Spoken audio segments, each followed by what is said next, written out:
kulanti wanaagsan dhammaantiin daawadayaal ku soo dhawaada barnaamijka Murtiye Maaweelo oo ka baxa telefishinka Goobjoog si guud waxaan uga hadalnaa arrimaha la xiriira fanka dhaqanka Soomaalida iyo xigmadaha kala duwan iyo qaybaha madadaalada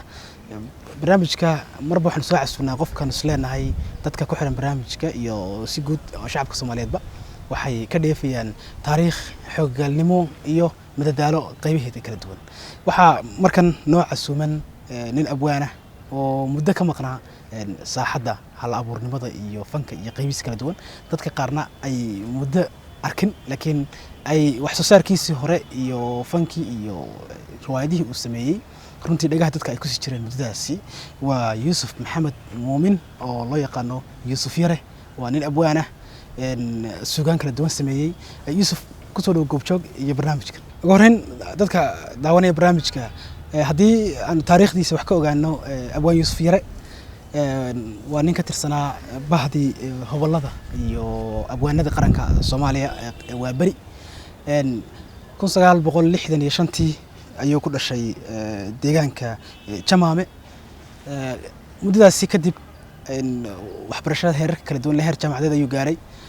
sanadkii 1987 isagoo oo kulliyadda siyaasadda iyo saxaafadda ka maraya sanadkii labaad ayuu ka mid noqday abwaanadii qaranka isla markaasina sanadkaasi riwaayad aad u cajiib oo xilligaasi aad loo jeclaa oo heeso badan iyo xigmado geeraaro badan ay ku jireen oo riwaayadii Yaawan Qala Waqtiga ayuu sameeyay Yuusuf waxaan ku bilaabanaa oo hal abuurnimadaada ugu weyneyd markii aad qaraxday waxaan filayaa waxay ahayd markii dadka ay gaartay riwaayadii Yaawan Qala Waqtiga waa sax horta fanka iyo hal abuurka waliba suugaan yahanada qofka uu la soo baxaa horta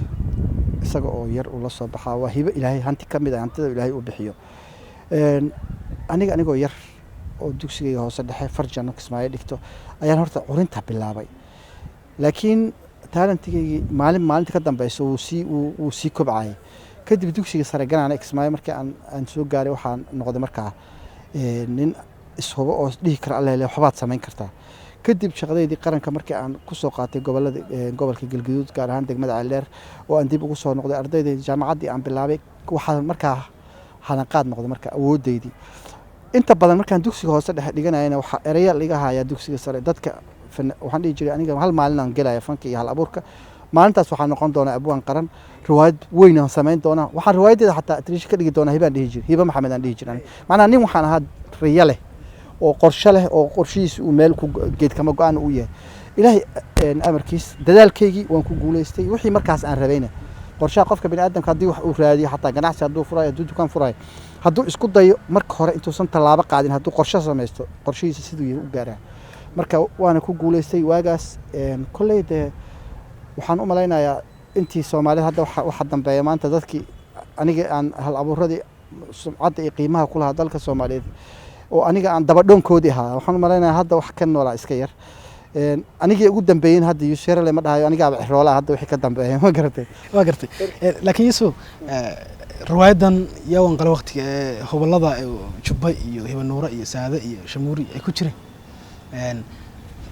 bal ka sheekay yani see kugu dhalatay riwaayadaas firi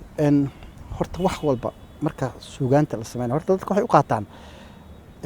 waxay isku qaldaan hebel waa hal abuur ama waa abwaan kuleen abwaankaas waxa laga yaabaa inuu yahay nin heeso sameeyo awoodiisu ay ku egtahay inuu heeso sameeyo ninna waxa laga yaabaa inuu gabyaa yahay awoodiisu ay ku egtahay inuu gabayga tiriyo ninna waxa laga yaabaa inay awoodiisu ku egtahay inuu guuro tiriyo horta ninka qofka yimaado oo yiraahdo aniga waxaan noqonayaa nin riwaayad sameeyo waxa laga rabaa horta inuu noqdo nin badda maansada oo dhan sida uu rabo u dabaalan karo tusaalahan waxaan rabaa inaan soo qaato marka aad riwaayad sameynayso koow waxa laga qaadaa horta nuxur waxa laga qaadaa qofka uu ka qaataa main pointiga ama meesha uu ka sameynayo salka ayuu qaataa maxaa sal u ah maanta xaaladda jirta maxaa ka bedeli kartaa maxaa soo kordhin kartaa qofka keligiisaa sheekaysto waxaa usoo baxda marka sheekadii usoo baxdo isagaa isu sheekeeyo wuu fadhiisanaa waxaa isaga sheekeynaysaa sheeko ugu yaraan ay 20 qof ama 15 qof ay matalayaan adiga isaga sheekeynaysa adigoo oday ah adigoo gabar ah adigoo wiil dhalinyaro ah adigoo maaragtay islaan ah adigoo nin caqli badan ah adigoo nin doqon ah adaa isu sheekeynaya markaa horta markaa isu sheekayso oo aad istiraado alla ilaahay sheekadu way kuu fadhidaa ayaa haddana tacab kale ku yaal tacabka ku yaal waxa waaye waxaa la yidhahdaa silsiladda qaabka sheekada loo wadaayo sheekada laga sheekeeyo iyo sheekada silsiladda way kala duwan tahay silsiladdu waxa ay leedahay muuqaal iyo jil muuqaalka example waxaa la yidhahdaa qofka مثلا hadda waxaan joognaa fadhiga aniga aan joogno aniga adiga kulannay laba qof oo kala nagu soo biirtay way naga tageen ama aniga baxay adiga qofkii kale ku yimid qofkii kale uu ka tagay qof kale yimid muuqaalkaas inta meeshii loo ka dhacay kaas muuqaal la yiraahdaa muuqaalkaas wuxuu yeelanaa ugu yaraan dhowr jil marka jilkaas waa maxay inta qof aad kulanteen way marka waxaan ka wadaa marka barnaamijkaas marka aad sheekada silsiladii samayso ay haddana waxaad soo qaadaysaa marka silsiladii horta waxaad samaysay sheekadii waxaad samaynaysaa magacyadii jilayaashii aad samaysay horta maxay kuugu matalayaan xasan faarax caasho xamdi magacyadii qaadanaysaa markaad magacyadii qaadato oo aad meeshii saarto haddana waxaad la boodaysaa qaabkii marka silsiladii aad samaynaysaa silsiladda markaad samaysato riwaayadaasi way rukunadeedu way ku taagan tahay markaa ayadoo rukunadii taagana markaa waxaad u dhaqaaqaysaa heesihii ku jira waxaad soo qaadaysaa meeqa muuqaal ugu yaraan 2 muuqaal ka bacdi waa inuu hees soo gal ugu yaraan heesaha meeqaan geli karto 7 heesaa geli karto example ama 8 heesaa geli karto heesiyaad samaynaysaa haddana markaad heesihii iyo silsiladii samaysato meelay ku dhigan tahay riwaayadda saxafiyadeed waa la bilaabi karaa hadduu hal abuurkaas yahay nin kalsoonideeda qaba hadduu yahay isla markaas waa la bilaabi karaa sababtoo ah waxaa u dhisan silsiladii iyo heesihii laxankii la bilaabaa sheekadii suugaantii u baahnayd markaa iyadoo heesihii socdaana la samayn karaa culays weyn ma keento markaa waxaa intaas sii dheer marka oon ku keenay gabayga ninka badda maansaa laga rabaa markaa kuleeyahay example adigii oo riwaayadii wadaay ninkii waday oo sameynaya ayaa waxaa jira gabar baa waxay la dardaarmaysaa gabadheedii islaani markay gabadheeda la dardaaranto maxaa ugu qiimo badan oo ay kula dardaarantaa haddaad gabay la aado iyo haddaad geeraan la aado waxaa ka qiimo badan inay buraanbur kula dardaaranto si aad uga turjunto waaqici xaqaa'iqa jirta markaas adiga maxaa tahay adiga saacadaas waxaa tahay hooyadaas tahay markaa waxaa tahay buraanburkii laga rabaa laba oday oo gar wada fariistay oo dhaqan Soomaaliyeed waa la yaqaanaa geed wada fariistay oo garamay waxay ku garamaan suugaantaas ay ku garamayaan oo geedka ay wada fadhiyaan ama ay shaxda ku ciyaarayaan haddaad geeraan la aado nuxur badan ma sameynayso waxa laga rabaa inaad gabaygi la aado ma garatay laba qof oo jacayl ka dhaxeeyo dhalinyaro ah maxay wax ku sameyn karaan wax ka dhaxay maxaa waa ayadoo gabay la adeegsan kara haddana waxa uga macinay geeraan adeegsadaan marka arintaas qorshahaas ay soo sheegaysaa waa badda waa aan ku fogaaday su'aashaad aan dib ugu soo noqday tan waxay ahayd sharaxa ma aragtay qaabka marka wax la sameynayo aniga waxa horaan kugu sheegay waxaan qabay riyo ah inaan maalin aan ka mid noqon doono abwaaniinta heerka qaran ee Soomaaliya in aan waabari ka mid noqon doono markaas dhalinyaro badan oo iftiin ah dhalinyaro badan oo kooxaha kale ah ayaan saaxiib lahaa ani laakiin haddana haddaan barnaamijyada dhinacooda aan ka dhawaado aan wax ku noqon karo laakiin dreamkayga markasta waxaa runtii marka laga hadlayo waabari markaas waxay ahayd Hollywoodka Soomaaliya ahayd macnaha haddii aad rabto inaad wax noqoto meesha ugu sarreyso waa inaad tagto mugtay qof kasta wuxuu leeyahay riyo marka waa xidiga wax ka sokeeya aniga waxa qancinayay inaan meesha ugu sarreyso tago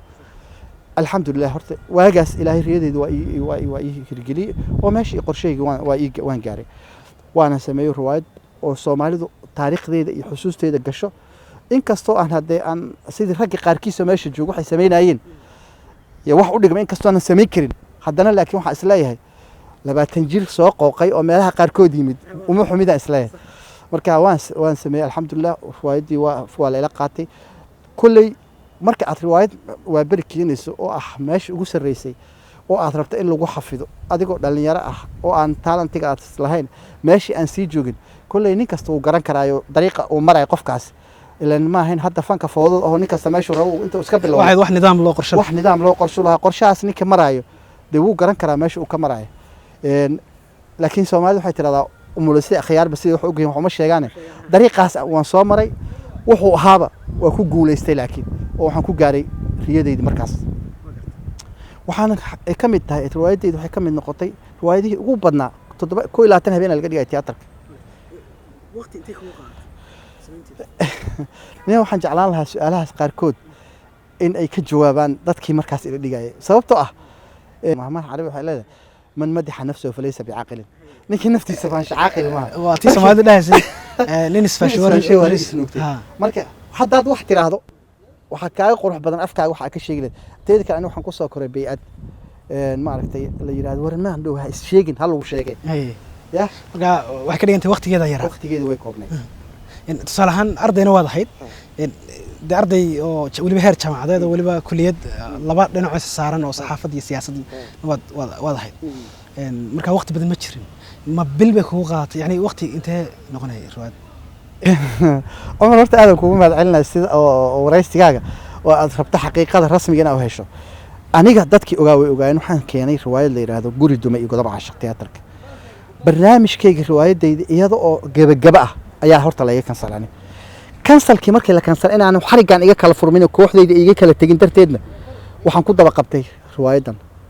ani marka hore magac bixintan u sameeyay waxay loo wanqal waqtiga loo magac bixiyo markaas haddana markii dambe oo aan meeshii tagnay haddana la qabsaday sidii si lamida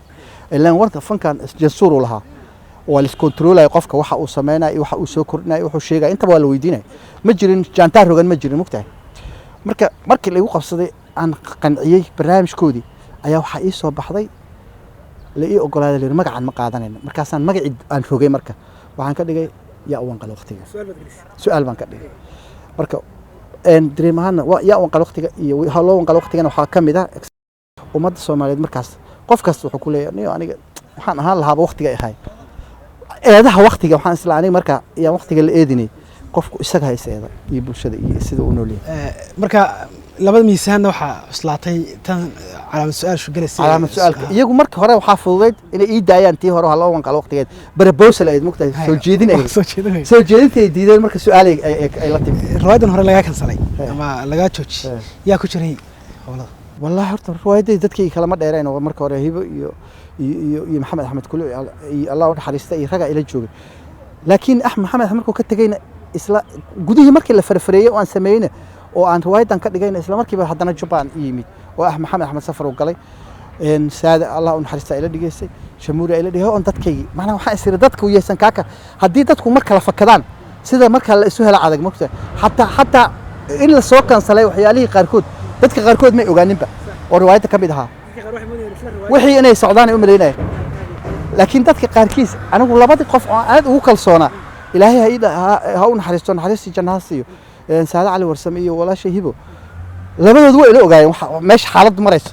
iyo dad badan oo kale ila ogaa fanaaniin sida shamuuri oo kale laakiin dad badan oo haddana jilayaasha ka mid ahaa oo aan ogeyn waxaan maxaa bedelay maxaa ku dhacay sidee wax yihiin aan ogeyn jiro riwaayada heesaha kasoo waxa ku jira dhextaalo yani qaar yani kala duwan oo yani ama ha ahaato sheekooyin ama ha ahaato geeraar kala duwan yani riwaayadu haykalka u sameysantay waa inta badan riwaayadu marka muuqaal su'aashu waxay tahay inta badan dadku waxay heer galay oo aad u yaqaanaan waa heesihii ku jiray dadka aan riwaayada goobta joogin aan daawanin ama aan riwaayadu u suurtagelin in cod ahaan ku maqlaan ama muuqaal ahaan ay ku daawadaan haddaad fasirto fasiraad kooban say u dhacaysay riwaayadu inkastoo horta taariikh hore ka sheekayna Soomaalidu waxay tiraahdaa dhacdada maanta waa taariikhda berri dhacdo hore inaan ka sheekeeyo inkastoo oo waxyaalo badan oo iska xaxayira maalmihii hadda aad hadalkii ugu badisay ay soo xunqaacinayaan waan isleeyahay bal had noqon adiga nafta ma aragtay albaabkii xirnaa waxa jiro aniga waxaan ku tala galay riwaayadeyda iyada dhanba inaan 3 muuqaal aan ku soo koobarto riwaayada dhanba dadkii daawadayna way ogyihiin markaan 3 muuqaal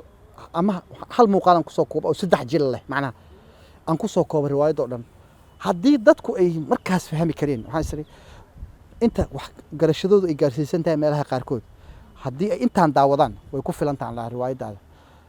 haddii aanay awooddooda intaan la ekayna inta dambe oo sharaxa ah toddobadan